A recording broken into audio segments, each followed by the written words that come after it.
Hello everyone, এই ভিডিওটা last year Kali পুজোর আগের, কিন্তু পোস্ট করছি এই বছর কালী পুজোর আগে, পুরো এক বছর পর। সবার প্রথমে আমি ইউজ করেছিলাম গুড ভাইবস এর টোনার, দেন ডট এন্ড কি এর ময়শ্চারাইজার, দেন পিএস এর প্রাইমার, এরপর ইউজ করেছিলাম ম্যাকের স্ট্রোব ক্রিম, এরপরে ইউজ করছি ববি ব্রাউনের ফাউন্ডেশন, তার সাথে একটু স্ট্রোব ক্রিম মিলিয়ে নিয়েছি যাতে একটা সাটেল গ্লো আসে।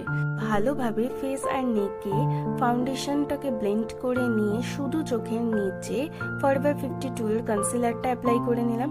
এরপরে ইউজ করে নিয়েছিলাম রিকোডের ক্রিম ব্লাশ। মেকআপটাকে সেট করার জন্য হুডা বিউটি লুজ পাউডার দিয়ে ভালোভাবে মেকআপটাকে সেট করে নিচ্ছিলাম। আই ম্যাজিকের ব্লাশ প্যালেট থেকে একটু ব্লাশ লাগিয়ে নিলাম, দেন রেড লিপস্টিক লাগিয়েছিলাম, যেটা কিনা আমি একদম লাগাই না।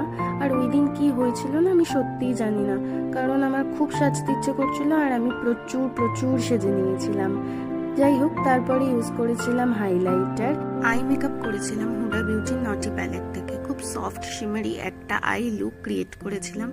কাজলটা অ্যাপ্লাই করেছিলাম শুধুমাত্র আপার ল্যাশ লাইনে, আর আইব্রোটাকে খুব হালকাভাবে ফিল আপ করে নিয়েছিলাম। এরপরে ভালোভাবে মাস্কারা অ্যাপ্লাই করে নিচ্ছিলাম, মাস্কারাটা ছিল মেবলিনের। দেন সেটিং স্প্রে দিয়ে মেকআপটাকে লক করে একটা ছোট্ট লাল টিপ পরে নিলাম।